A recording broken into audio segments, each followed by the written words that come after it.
there's mga congressman who are saying na hindi natatakot sa hindi ba ito kaya na-atras yung impeachment procedure. Ano kung sagot ko?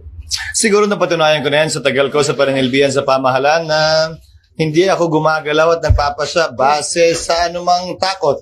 Ika nga sa Biblia, do it always afraid. At sinabi na rin naman ni Vice President Sara na hindi siya sang-ayon sa mga pananaw na yan. Okay, kasi ganyan na din na parang